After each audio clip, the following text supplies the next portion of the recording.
5 is real. I'm David O'Brien, Braves writer at The Athletic, with my co-host Eric O'Flaherty out in Washington State. What's up, Eric? What up, Dave?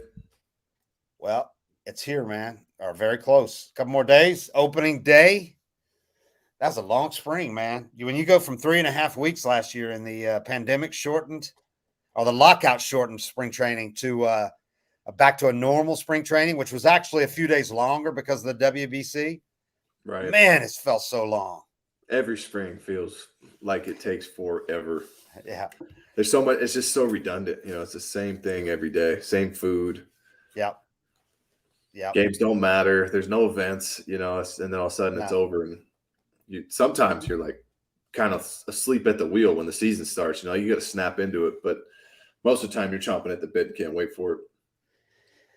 It's going to be curious because along those lines, I'm kind of interested to see how the Braves come out of the gates, because talk about sleepwalking.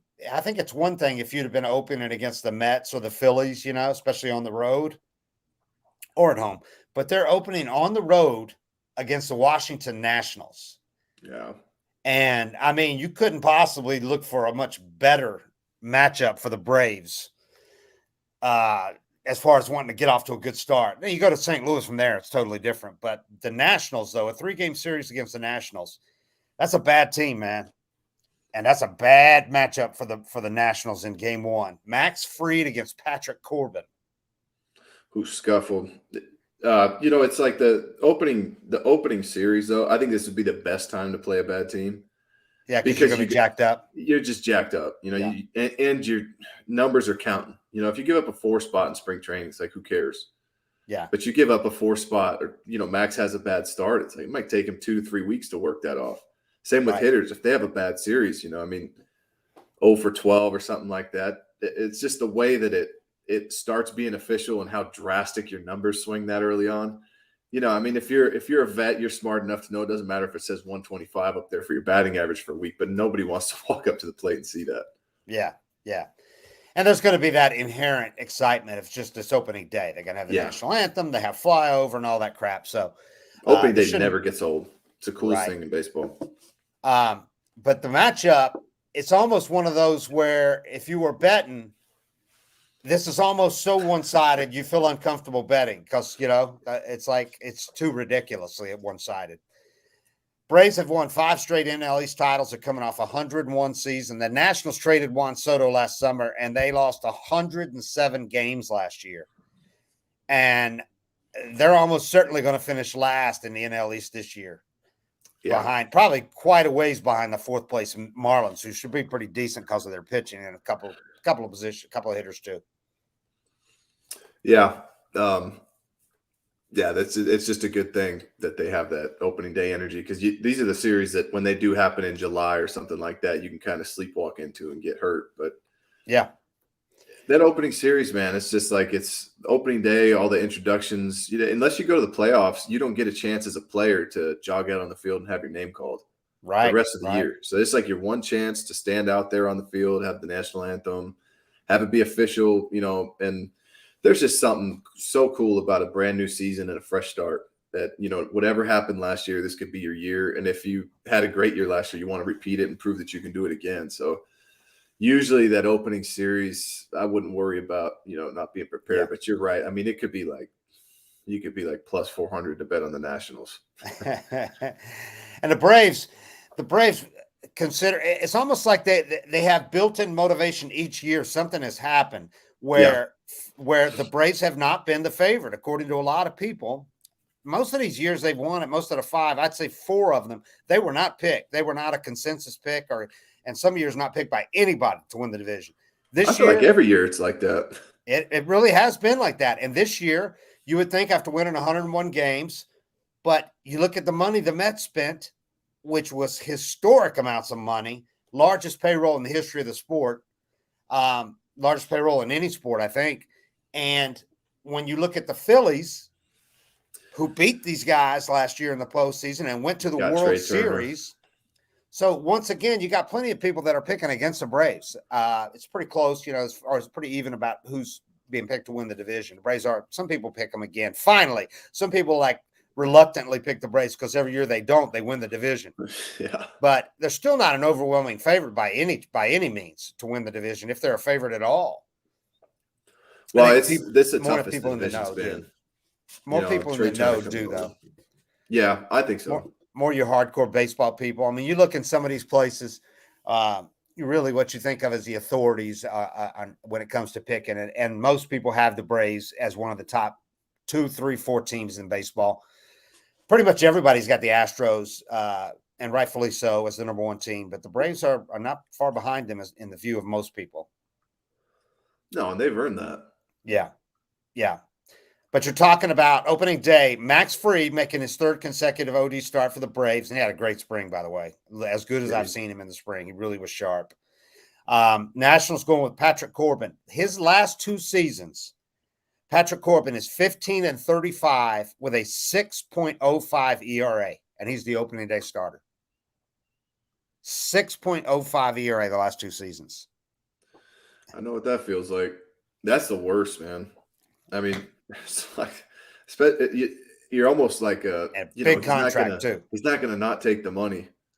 Yeah. But to keep getting paid like that and have to just go out there and get your ass handed to you to get the money, you just hope, for his sake, not in this first series, but at some point, just for his sanity long term, I hope something clicks and he can find something to, get through the rest of the contract with. He's no dummy. He knows what people say about him and the fact that he's dragging down, him and Strasburg, both their contracts are dragging down the Nats. They can't really add a bunch of people because of what they're paying these guys. He hears that stuff. You got to be uncomfortable walking around. I mean, yeah. I doubt his kids are walking around in Corbin jerseys. The way you get treated too, it's like when you're struggling that bad, there's no good response, just to not acknowledge this is the only thing a person can do and not make you feel worse. Right. It's the pat on the back, a little back rub. It's like after the game, it's like, okay, you saw I suck too, and some people treat you, everybody just treats you like the guy that sucks in their own way. And they're not trying to. And even when they're trying to be nice, it's still like, well, you treat me like this because I suck. And you got to walk around the clubhouse day in, day out and feel that energy for people, whether they don't talk to you the next day, whether they tell you to keep your head up. Whatever it is, every single thing that happens it's a reminder of, oh yeah, yesterday went shitty. Yeah. And he's been in this cycle for 2 years. It's really hard to get out of, especially with the same organization. And really it's really 3 if you count the pandemic shortened season. 2020 he had a 4.66 ERA that year. After being good the year before that. That year you can kind of be like, I don't know, it was a weird season, but the next 2.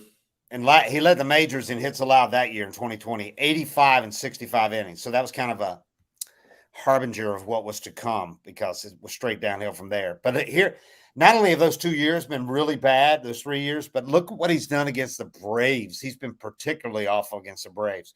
The past 3 seasons against the Braves, I just figured this out today, 0-7 with a 7.80 ERA in 9 starts against Atlanta in the last 3 years. Well, and that's the thing that happens too when you're in a division.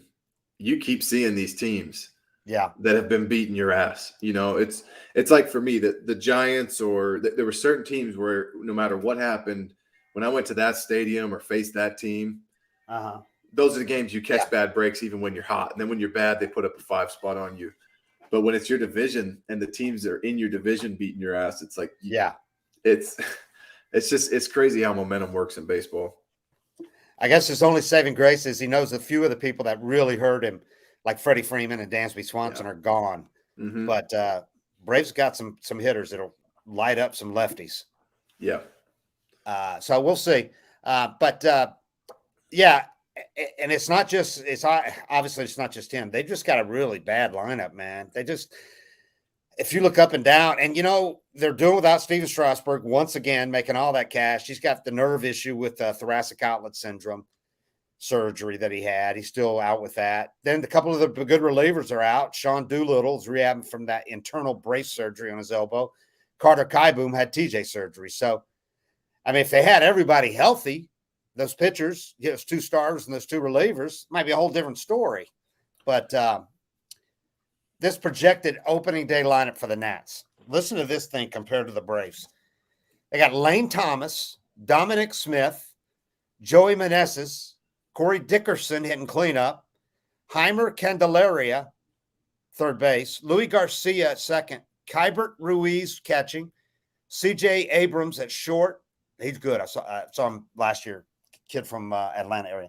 And Victor Robles in center, who I thought was going to be a perpetual Gold Glover in center, but I don't know but he has not been. He has not developed that way I thought he would be.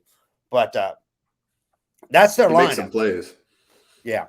That's their lineup compared to this Braves potential possible OD lineup. Acuna, Olsen, Riley, Ozuna, Michael Harris, Ozzie Albies, Sean Murphy, Eddie Rosario, and Orlando Arcia.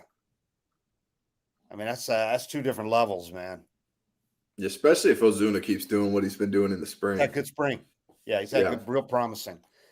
Ozzie Albies really, he's looked good. All 4 of his homers, by the way, left-handed. 3 of them he's pulled to the corner in right field. Is he normally the other way around? Mm-hmm. Yeah. And he had the shoulder operated on, for the thing that had bothered him for a while. He had it scoped after the season. And I think it's probably made a difference in his swing from the left side. Yeah, a lot of times, I don't know what his issue was, but if you can't get external rotation in your shoulder, if that hurts you, you can't really lag the bat through your swing the same way. So it wouldn't bother him swinging righty, but lefty, when you crank that shoulder back, external is where it goes back, and that's how it rotates backward through your swing and allows you to keep the bat back longer. If you have, it's like all injuries, one little thing hampering one little range of motion. A guy can be playing, but he's really playing at 70%. And if you're a switch hitter, you can have one swing at 60 or 70%, and the other way doesn't bother you at all. What do we have this? Somebody, the Braves are playing their last game of the spring. I tell you, these last couple down there have been like really weird because so many teams are done and they went home to play those exhibitions like the Braves used to. I'm glad they don't do that anymore. They've opened on the road so many times that it's easier for them just to finish down there and go wherever they're going. Yeah. Rather than come home and play those 2 exhibition games like they used to, or against the futures, against their prospects. They did that when they were rebuilding. But now they kind of lately, they've opened on the road so many times, they just fly from down there to the next place and have a day off. So I think that works better for them. But it's a weird situation when you're one of the last teams down at, your spring training site. Everybody's already packed up. And everybody's playing games, their final spring games in major league parks. Yeah. I always like that because it gives you time to settle into the city. And you kind of mix it up. You get prepared. You get a little bit – you're going to get a game as a reliever. Starters won't, but the hitters are all going to get in there. So you get a game under lights, in the big stadium with the third deck. But mainly just that chance to – because like one of the biggest distractions of pain in the ass is just getting your apartment set up wherever you're living. And for 90% of the guys, they don't have houses in their city, because there's so much turnover in baseball. But I always like that. That'd be kind of – I don't know what the logistics of it would be. I guess you'd ship everything, your car and bags and all that to the stadium and then just, hop on the plane with your road bag. But yeah, not easy if you're moving to Atlanta and you haven't. But a lot of that is guys take care of that stuff smartly if they have a chance before spring training. Go to Atlanta for a few days, get settled in, and then drive down to spring training with their cars. Then you're paying an extra month and a half of rent. Yeah. So it's most guys don't care, but for me, I was like, I'm not paying an extra $8,000, well, I'm not even there. Somebody asked,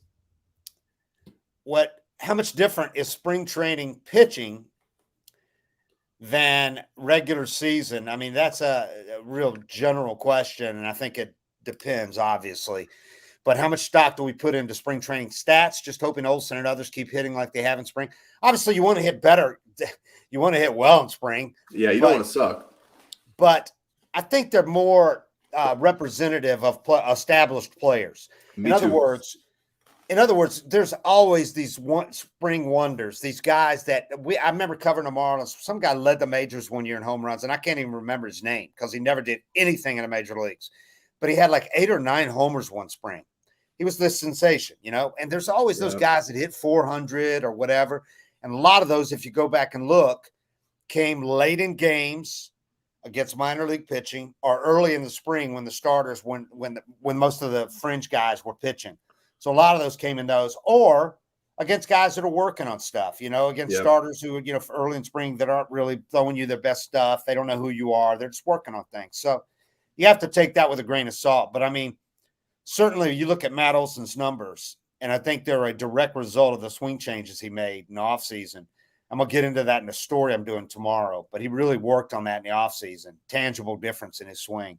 And also being more relaxed. This is a guy that was literally dropped into spring training a year ago in the first week of a 3.5-week spring training when he was traded to the Braves from Oakland. And he was bombarded with interview requests and all that. He's replacing Freddie Freeman. There's a lot. That's a lot for a guy that's kind of a quiet guy you need to get to know. He needs to get to know you, that kind of thing. So I think there's reasons for him to be doing what he's doing. Also, you love seeing Ozzie do what he's doing, especially from the left side. So there's certain things you can focus on and put something in them and go, that's a good sign for sure. I think you hit the nail on the head. Because if Matt Olson gets in there against you during spring training, you know who he is. So you're going to pitch him with respect. Right. When number 97 gets in there and you've never heard of him, you're not looking up to see what his batting average is, whether he's had a good spring or not. You're just like, all right, this is, number 4,000 from Double-A last year, and you just attack him. Yeah. When Matt Olson gets in there, you're like, okay, seen his highlights. I need to be careful with this guy. So you just naturally are going to pitch him a little tougher, right? And so for me, and there's no scouting reports either. Maybe starters. I think some starters go over scouting and who they're facing and everything, and so they can practice working on a game plan. But then the second half is just a reliever coming in. And half the time when I was pitching in spring training as a reliever, it might be a catcher that never even caught me before, Right. So that whole side of the game, which is so important, is all that scouting and whatnot. But Matt also has the shift working in his favor finally. There's no shift. Oh, yeah. Yeah, I didn't even mention that. That's big. Yeah, that's big. It's Ozzie left-handed looking good. But, it's for me, it's more anything. It's like when you look at veteran players, they can hit big league pitching. So they're not going to be fazed by the level of stuff they're seeing, regardless of who it is. And that tells you if they're putting up their numbers that their swing's locked in. Because usually with a guy like Matt that's struggling or Ozzie that's struggling, it's not a matter of whether they belong or not. They've already proven that. But it's whether they're locked in or not. Whether when they get the pitch to hit, they do damage on it. And so if Matt's getting pitches to hit, he's obviously doing his damage on them. It's a really good sign for a veteran that he's locked in because he's getting pitch tough. If it's, like we said, it's whoever, you can't even remember the guy that did it in spring training for the Marlins one year because I'm sure he was locked in too, but there's no scouting or anything to really expose his weaknesses or attack him in a way. And I think catchers probably had the same mindset. It's like, oh, minor league guy, he's going to be hacking at fastball. Right. We'll pitch him this way. You don't even know. Maybe he has off-speed bat speed, and you play right into his favor. But yeah, I definitely think you hit the nail on the head with that. Established major leaguers that put up numbers in spring training is something to get excited about. Ronald Acuna, didn't do much in the WBC, but he came back and has looked really good the last few games. But he had a game yesterday, dude. He hit a bomb over the left field berm that cleared everything, and legged out a triple where he was busting ass the whole way, and that was impressive. So I got to see that homer. You love seeing him do a little bit at the end of spring, go in with some momentum into the season. It was impressive. Yeah, I looked that up. That swing was one of those classic Acuna. His swing looks back. For me, he's letting it loose. It doesn't. The thing that you'd see last year a lot that made me wonder was when he'd kind of buckle or land. It seemed like he could rotate. He didn't think he could rotate. He looked a little unstable and off balance a lot of times, like he was still kind of guarding it. Mm-hmm. He's letting it loose this year. Yeah. So between the running, the throw he made the other day, he took a bad hop on that hard field, and Darno couldn't stop it. But it was a hell of a throw from right field that would have caught the runner if Darno would have been able to catch it. But it was strong. So I saw that. Good signs from him. Good signs from him. Somebody asked me about this. I don't know if it's the same guy that asked me on Twitter, but asked me about Christian Pache. He's probably going to get DFA'd after 1 year in Oakland. I mean, what do you want me to say, dude? It's like, I know people get attached to your own prospects. You might have met him, got his autograph, you like him for whatever reason. But if the Oakland A's release him, I think that should be a sign to you that they really don't see much in this guy. And there's reason now to believe that he just can't hit at the major league level, because it's not like he's just got one chance. They let him start every game last year for that first half of the season. They gave him every opportunity to nail down a spot. And it got so bad they had to option him. I mean, he lost a spot. And this was his third major league season, parts of his third major league season. But that was a team with no pressure. Right. Nobody expecting anything from him. You got a manager in Kotze that was perfect for a guy like that. They told him, just go out and play. You don't have to look over your shoulder. And he hit 166 with a 459 OPS last year in 91 games. That's 260 plate appearances. So that's now a fair shot. And after 332 plate appearances in the majors, that's 115 games over parts of 3 seasons with the Braves and A's. The guy's hitting 156 with a 439 OPS. Those are pitchers hitting numbers. Yeah, I mean, I'm not going to go and assume 97 strikeouts and 17 walks. Yeah, 2 tough. stolen bases. That's inexplicable too, because the guy can run. Nobody understands why he cannot steal bases, but he cannot steal bases. Did he get caught a lot? No, he stole 2 in 4 attempts. He got caught twice. Got caught in the minors a lot. I'll put it this way. That's a guy that if he's going to figure it out, he's going to need some time in AAA. You know, I mean, it's with a new start, new team, new everything, but it's not a guy that you'd pick up in the Braves situation. And right. They have no, they don't need that. Yeah, they don't need that. That's a guy that needs development. Yeah. I mean, there's no amount of defense that offsets that poor of an offense, that poor of hitting. I mean, if you were playing left and center, maybe, if you were able to hit some to a degree. Yeah. You can't hit sub 200 with no power. No. Or with little power and without walks. I mean, there's just nothing there. He's got to do so much better. So fresh start might be exactly what he needs somewhere. But, I mean, if the A's are releasing you, that's not a good sign, man. But they got a lot of young players. They made a lot of trades in the offseason. Yep. And he's out of options now. So, did you see they were the 5th most profitable team? The A's? Yeah. Profit sharing, man. Those teams that get revenue sharing, like Pirates, Marlins. Yeah, that's not right. That's not right. They should have to spend a certain percentage of that. That's what I think. I think there should be even if it all has to go towards I guess then you could just only spend that, but there should be a salary floor, I think. It's not fair to the fans of teams like that, Pirates fans have been supporting them for how long, and they're just not even going to try. Yeah. Somebody asked about stolen bases. Has there been more in spring training? It hasn't been as prevalent as I thought, but there have been certain guys that go and because some guys I just don't think that they want to run in spring training. They don't want to risk injury, with the fingers, with the hamstrings, whatever. But other guys are going, and it's pretty obvious that it's easier to steal bases if you are a base stealer. Yeah. The Braves had a couple of them before they got optioned, man. Justin Dean and Forrest Wall, 2 outfielders. Those guys can run, man. I'm telling you. We might see one or both of those guys at some point this year if there's an injury or whatever. But they can run, and they can also hit and play defense. So, but the Forrest Wall dude, he really impressed a lot of people with he had a home run saving catch, stole a ton of bases. But I'm looking at the numbers now. Bryce Johnson of the Giants, he stole 12 bases without getting caught in 16 games, 42 at-bats. That's a lot. Yeah, you get 600 in a season. Yeah, you're talking about like Vince Coleman pace, Ricky Henderson pace back in the day, stolen bases when you That's over 100. That's like 120. Yeah. Jose Siri from Tampa Bay stole 10 in 11 attempts so far. Dude from Colorado, Veen, stole 8 in 9 attempts. And then you're getting down to the Braves guys I talked about. Justin Dean stole 6 without getting caught. And he only had 16 at-bats. Forrest Wall had 28 at-bats, stole 6 bases without getting caught. That dude hit 393.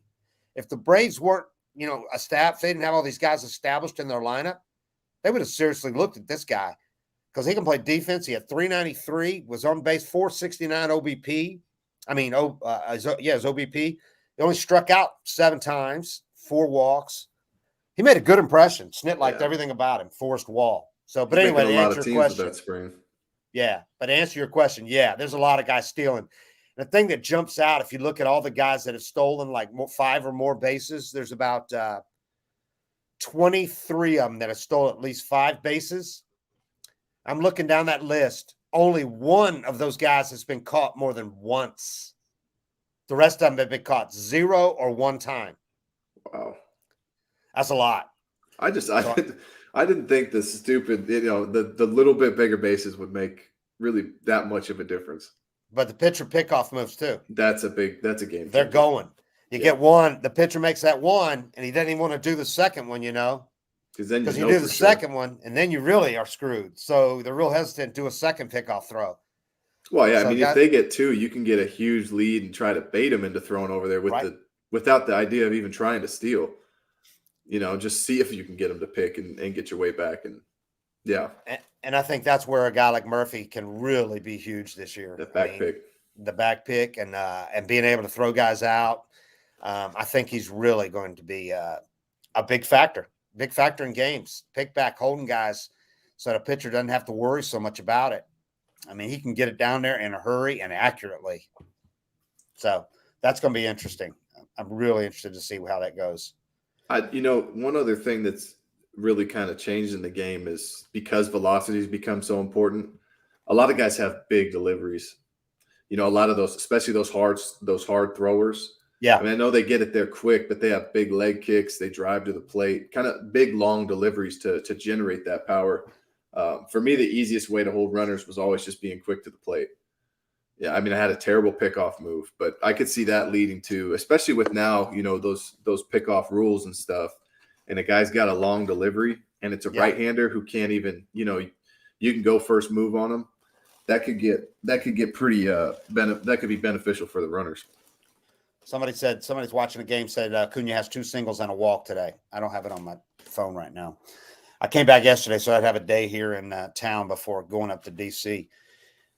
But looking at the roster, it hasn't been announced yet. The Braves never announced it till the last day before, just in case something happens.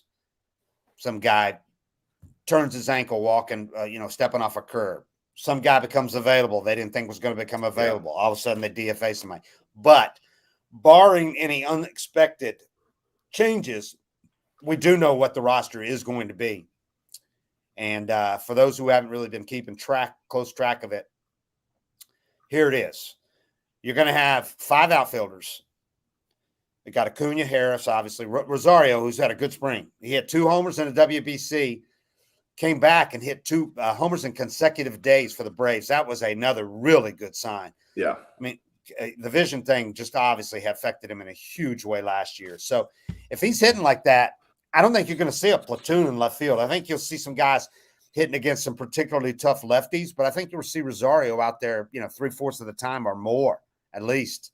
So I don't think it's going to be any kind of a platoon. But anyway, the other 2, the extras are Kevin Pillar, Sam Hilliard. Pillar's the proverbial gritty grinder type, the veteran presence that all the stuff that gets mocked on Twitter, but is appreciated in the clubhouse. Sam Hilliard, he was on a minor league deal. Pillar, if they didn't keep him, he could opt out at the end of spring training, which he would have done because some other team would have wanted him. And he had a good spring. He played well. I don't know what the numbers said, but he played well, especially defense. Sam Hilliard, he's pretty interesting. He had a good spring. He hits the ball hard. He's a big dude, but he can run, man. He can run, and he plays good defense, good athleticism. So that bench looks pretty good with those 2 outfield. And then Adrian's as a utility guy. Yeah. 2 guys had 2 other outfielders. Eli White had a great spring. He would have made the team if it wasn't for having guys on a minor league deal or guys out of options. Eli White would have made it because he did it with his performance. It said he should have been on the team, but he had options just like Jordan Luplow. So you use those options. You option those guys. You protect your depth just like they did at infield. We discussed that when they keep when they keep Arcia. They option Grissom and Shoemake. They keep Arcia, and they have Adrian as the utility guy. You keep your depth. They did the same thing with outfield by optioning those two guys. So there's your 5 outfielders. Starting pitchers, you're going to start technically on the OD roster with only 4. Fried, Spencer Strider, Charlie Morton, and Jared Shuster. Kyle Wright's going to start the season on the IL just because it's listed as shoulder inflammation, but his shoulder's not inflamed anymore. He had a cortisone shot in January. He's still building from the cortisone because he missed like 4 weeks of camp. He's only made 2 Grapefruit League starts. He gave up 2 homers in each of those. So rather than the original plan was to make 1 minor league start down there on Thursday and then join the rotation and the opening trips, instead they're going to have him start one for AAA Gwinnett at Norfolk too, a regular season minor league game. Make 1 extra start, spend a little more time down there, and then join the rotation. So the result is the 2 rookies who were fighting for that 5th spot are both going to make starts in the opening road trip. So you're going to have 2 guys making their major league debuts with starts on their opening trip. Jared Shuster and Dylan Dodd, the 2 24-year lefties who pitched great this spring. They look like they totally belong. We'll see when the regular season starts, but they look good. And they're both going to get a start on the opening trip to D.C. and St. Louis. Dodd's going to start the 5th game. Schuster's going to start the 3rd game. Charlie Morton will slip in at the 4th starter. So Schuster's starting in D.C. Yes, which I think is a good move too. Major league debut. I think doing it in D.C. in front of a small crowd and a crappy team. You know, not that it's still a major league team and they still could knock his, But you like the option of having that rather than having both Schuster and Dodd start making their major league debuts in the at same St. series. Louis, at St. Louis, whether you know it's going to be sold out for that opening series. Yeah. And they got a pretty good lineup too in St. Louis, pretty good team. So I like that better. And Charlie Morton starts the opener there where the place will be packed and a frenzy at St. Louis. So good move. I like that. Then Dodd starts game 5. And then Wright will join the rotation for the 2nd home series. They can backdate his thing only to March 27th. So he'll be eligible like the 11th to start. So it'll be the 2nd home series. That's when he'll start. And then they'll have to make a move at that point, presuming he'll replace Dodd. I mean, unless something happens, one of those guys pitches great, the other doesn't. But that's what we presume will happen. And he'll have to they'll have to make a 40-man roster move as well. And that would involve more than likely Tonkin, the guy they're carrying on the opening. They're carrying 9 relievers on the opening day roster because you only need 4 starters. And that way you can get Tonkin. Maybe you have a better chance of getting him through waivers like 4 or 5 days into the season than you would if you try to do it right now. He's out of options. He's no Mariano Rivera, but he's throws hard. It's good. He's a good guy to have. If you can keep him, you can keep him. That's a nice depth to have. So he'll start out, and then they'll try. And he's more than likely going to be the guy that gets in. The one that such a tough spot to be in. Oh yeah, Nick as a player too. And Nick Anderson makes the opening day bullpen because Raisel Iglesias, that's the big injury for the Braves. He starts the year on the IL, shoulder inflammation. They hope he's on. He's back in a couple of weeks. We'll see. But Nick Anderson, that's a good option to put in there because he had a good spring. They wanted him to keep building up, pitching some AAA games, but he looked good in spring. So bullpen still has a lot of depth, even without Iglesias. So you got Joey Jimenez, Colin McHugh, Jesse Chavez, our favorite, Kirby Yates. Love that he made the team. Nick Anderson, Michael Tonkin. You're going to have 6 right-handers in the opening day bullpen. AJ Minter, Dylan Lee, Lucas Lukey for left-handers. 3 lefties. That's solid. Yeah. I counted as 2 because I think Minter's going to close. Oh, yeah. Yeah, I think you're right. I think Minter will get all the save opportunities early on. Unless they try to go 3. He won't do 3 straight in the first week of the season, which they might have it, with the Nationals. But they also might not have some save opportunities there. They might be big margins. We'll see. But the rotation looks like to start out, you go Max Fried, game 1, Spencer Strider, 2, Schuster, game 3. Then the Cardinals, you have Morton, Dylan Dodd making his debut. Then you got Fried pitching the series finale there. And then coming home for the home opener, April 6th against the Padres, would be Strider. So that shakes out pretty well. That's a good. I'm excited to see Strider pitch. Yeah, it's a good alignment. Yeah. He'll start out pitching against the Nats, and then he'll pitch the second will be against the Padres. So then the rest of the roster, you got DH, you got Marcell Ozuna. Had a good spring, man. And you know what? He's going to play. I think he'll end up playing some left field because, when he came in, we kind of rolled our eyes when he said he worked on the shoulder, strengthening it this offseason with a regimen. But he really did make stronger throws. It was noticeably stronger throws from the outfield where I don't think it's going to kill you like it has the last few years when he's had to play the outfield. So there's some of those guys, man. You're like, have you ever, just as a thrower, as a pitcher, I'd watch some outfielders through my career and be like, dude, have you ever put any thought into this? It's something like some guys' bodies just can't rotate like that. But when you can do it, it seems so simple. And you're like, dude, get out there and long toss like 3 times a week. You'll be fine. Yeah. And you watch him throw from the outfield, and it's just a 200-foot changeup. You're like, man, can you just put some effort into these throws? So, I mean, the guys that have never really worked on it, I think if they really go out and focus on it, long toss, do some arm exercises, and work on their technique a little bit, you can gain quite a bit with some focus. Somebody thinks Acuna, Ozzie, and Harris all steal 30 bases this year. I wouldn't put it past them. I mean, that's almost never been done. We looked it up the other day, but they've got the guys that can do it. I don't know about Ozzie stealing that many, but he's had 20. Harris and Acuna for sure. Acuna stole 37 his first full season, and that was with he had the last week he had a bad hammy, or he would have been 40-40 that year, almost certainly. Yeah. So they got some guys those 3 guys can do it for sure. And it'll be interesting when it's the real season to see how much those bases make a difference versus spring training where you're not trying to win. Utility, you got Adrianza. We've talked about that. There's currently 1 spot on the 40-man open, and they'll need 4 spots, but they'll get those other 3 by putting Matzik, Huascar Noah, and Colby Allard, 3 pitchers, putting them on the 60-day IL. That will open up 3 spots because you got to add Pilar, Adrianza, and Chavez. They're all on minor league deals, and Dodd, who's not on the 40. So you're going to have to add 4 guys. Yeah.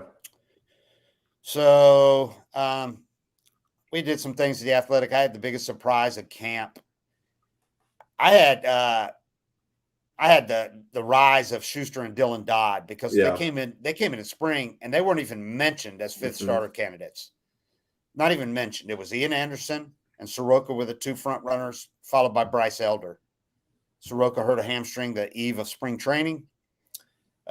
And Ian Anderson and Bryce just didn't pitch well, didn't throw strikes. So they got options because the other 2 lefties, the rookies, the prospects were throwing so great. The Braves didn't spin their wheels. They said, look, we're going to we don't have a lot of innings the rest of spring training. We want to see these kids. So let's do it. Yeah. And they kept responding. Even after the focus moved to them as the 2 front runners for that 5th spot, they still kept pitching well. So against big league lineups too. Yeah. At the end of spring, teams were running out legitimate lineups. Yeah, I think I think that's the best way to do it, even if you have a hunch that these guys, maybe you watched them in AA, AAA, and you thought these guys could come in and compete. I think it's the best way to do it is to kind of let them get their feet under them, get some momentum before it's even mentioned, as a possibility. Right. Because now when it gets brought to your locker and you've already had 3-4 good starts under your belt, you got I just got to keep doing what I'm doing. But if you come into camp with some hype around you and, answering questions, the less you can acknowledge the competition and everything riding on each start, the better it is for a young guy. I also think it helped both of those guys having the other there rather than being just the one guy, competing with those other dudes for 5th starter. Yeah. These are 2 guys in the same spot, same age, neither one of them mentioned coming in as candidates. And here they are both pitching great and they're friends. Yeah. That helps too. So it's funny. Snit did something he said he's never done before. He brought in 2 guys together to his office. And what was it? Dodd said, I thought it was weird. He said, are they really going to tell one of us we made it and the other we didn't? But Schuster kind of figured it. He thought Schuster, I think, kind of figured it out. Like they wouldn't do that. So they didn't know Wright was going on the IL. Neither one of them did. But Shuster had a feeling that something was up, that they were both going to do it, because he didn't think that Snit would do that if they weren't going to make it. Just raise one of their gloves for who won the fight. Yeah. Yeah. Can you imagine? Yeah, that'd be awkward. Snit saying, well, you guys pitched well, but we got to make one choice. And, you made it. Thanks for participating. You're gone. He didn't do that. I mean, I guess you could see too that one of them would be thinking if the other one made it coming out of the office with a big smile on his face, like, fuck, I didn't. Right. That's a good way to do it. So he told them at the same time, and it made their days, obviously, and they were both ecstatic. So the rare smile. Some of those videos. Have you seen any of those videos of guys getting told they made the major leagues? Yeah, those are great, man. I like those. Yeah, that's a moment that never changes. I got called. I was in Tacoma. I'd pitched 2 games there, and the manager, Darren Brown, told me I was going back to Double-A. And then he's like, I'm just messing with you. You got a flight to Oakland in, an hour and a half. You got to get to the airport quick. But how long did he wait to tell you? He told me, he was like, we got to get you on a flight back to San Antonio. And I was like, what? But I was young, so I thought it could happen. And then he was like, I'm just kidding. You're going to the big leagues, but you got a flight in an hour and a half. Congratulations. That's great. It's cool. I remember just dancing around my hotel room, freaking out. And then I had to call my grandpa for a ride to the airport. But that feeling, man, when you finally, because you chased this dream your whole life. So that feeling when it's finally official and you're going, it's like the kids in the videos, you got to figure they know they're making the team or it's coming soon. And especially if you're a major prospect, you're going to be in the big leagues at some point. But it seems like that joy in their face when it actually happens it's so legit and authentic every time. I like watching those. We asked Dodd what this means to him, and he said, it's everything. He goes, everybody their whole life dreams of this, and I get to live it. Yep. And he said, now the important thing is to stay, not just be satisfied being here. But it's pretty cool because Dodd, by pitching in St. Louis, he's only going to be like 2 or 3 hours from his hometown in Illinois, little dinky town that he's from. Oh, he'll have a section. Yep. And then Shuster gets to pitch in DC. He went to college at Wake Forest, and he's from Massachusetts. So short flight there, drive if some people from Wake Forest want to come see him pitch. So that works out too for the both of them. Somebody asked who's playing shortstop in the minors between Grissom and Shoemake, and is that a telltale sign of who the Braves sees as the future shortstop? Grissom is going to get the majority of time at shortstop. But their explanation for it is Shoemake has already established what he can do defensively at shortstop. They know he's a plus defender now at shortstop. Grissom played second base in the majors last year and is still working on all the stuff he worked with Wash in the offseason, playing a major league shortstop, getting better and better. So they're going to give him the bulk of the shortstop duties at AAA, but not all of them. Shoemake has not played a lot of second base. Can't hurt him to be able to play both positions too. So he's especially if you're not going to rake. Right. So he's going to get the bulk of the time at second base. But again, they're both going to play both positions. But I don't think it's a telltale sign because they know Shoemake can play. If Shoemake they need to see Grissom at short. If Shoemake hits in AAA this year, like he was hitting in spring, he could be the guy that comes up if they have an injury like they did last year, at second base. If they were to have an injury at shortstop or RC would have fallen on his face, Shoemake could be the guy if he's hitting. Well, I think it'd be him most likely anyway, depending on Grissom's defense. Right. I think you're going to call the guy up that is going to play the best defense first. Even if Grissom's raking, I don't think they'd call him up to play short in the big league until they feel like he's defensively ready. But Shoemake, what you're going to get defensively. I might go with him. Yeah, well, they hope they're not in that position at all. So, but RC has played well. He's had a good spring, and after being named the starter, he had some really good games at the plate too. They feel really good about that because he's a pro. He's been there. He's done it a lot, and he's solid defensively, man. He's got a cannon for an arm, good feet. He'll be fine there as long as he hits a little bit. Then they'll stick with that for a while and let those guys keep developing. But it's got to be weird for Grissom. He came up and it was part of that whole run last year. And did well. Did well, especially those first couple of weeks. It was sensation. He was just one of the big stories in baseball for about 2 weeks. You hit a homer over the monster in your debut.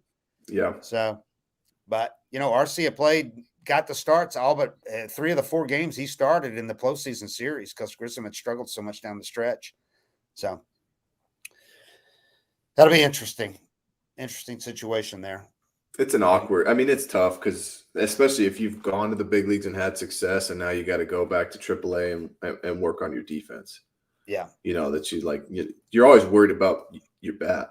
And so to go back to AAA and it's like, it feels like a major step back, but if he gets his defense locked in, it's hard to look at it when you're that young, but what's 1 year in your long-term total career you can have? You want to be a utility guy, you want to be a starting major league shortstop. And he just turned 22. He's a couple of years younger than Shoemake. 3 years younger than Shoemake. Yeah.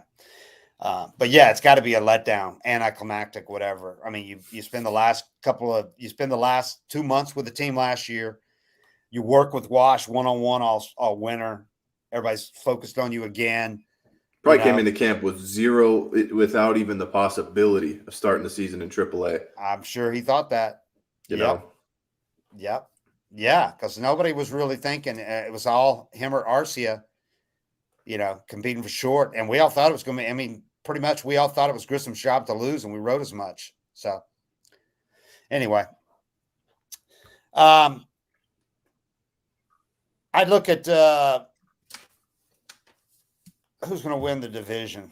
I wrote, each of us, the B writers that cover the Mets, Phillies, and me, we wrote about our team because those are the big 3 in the East. Obviously, one of those teams going to win it, and then they'll almost certainly finish first, second, and third, barring some big shocker from the Marlins and Philly just fall on their face. But I think the Phillies are fine even without Bryce for the first couple of months. He'll be back sooner than people I think originally thought. But Rhys Hoskins, man, that injury kills them. Ooh, that hurts. That hurts. Big home runs in a postseason. ACL, that sucks. He did it at almost the same time Chipper did his ACL his first year in spring training when he did for his rookie season.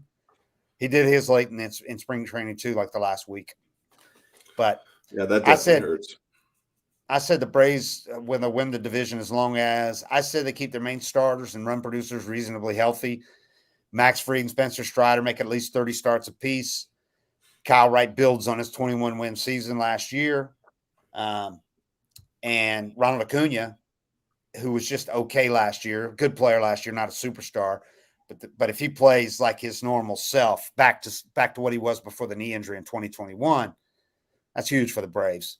Those are just some of the things that I think if those things happen, and Matt Olson, he's just looked tremendous this spring, dude. That could be really big for them if he's comes out of the chute, hitting for power. Last year, he hit a ton of doubles early on, but it wasn't hitting home runs. Swing was all messed up. That could be big for them. The lineup, if you can't pitch around Acuna, especially, leading off, really, teams don't want to do that. Pitch around, he's still leading off. So, but if you've got Olson on deck, you got to come see him. And Riley behind him, he can steal. It's we're gonna see too with the new bases. But if it's like he could legit take a bag on you at any time, can't walk him because it's a double, and you got Matt behind him, and Matt can hit that top spin single to right now, and that's a run. Without the shift, so it changes a lot of things. All right. Well, we'll start doing 2 of these shows a week next week with the regular season beginning, and it's gonna be fun, man. It's gonna be a great year again in the division. I think it's gonna be the best division in baseball again. But thanks everybody. We appreciate it, and thanks for participating with the comments and all that over there. And it took us 2 years to figure this out. To figure it out. Yeah, you can see the comments during the stream. Before we had to wait for Cam to bring a question to our attention. What if Grissom ends up replacing Arcia early? We could end up with fellow starting 9 having 20+ stolen bases. We'll see. But I think the new rules could help the Braves as much as anybody. The new rules and adding Murphy, that was just a perfect time. I've said I think that Murphy trade could end up being the biggest in baseball in the offseason with just what he brings on both sides of the ball. He hit a home run the other day, too, that was like, this dude can hit. That was a donkey hack. Yeah. I mean, that was not getting cheated, and he connected. Yeah. He's a big boy. Yeah. All right, everybody. Thanks. 755 is real, and we'll see y'all soon. Talk to you later.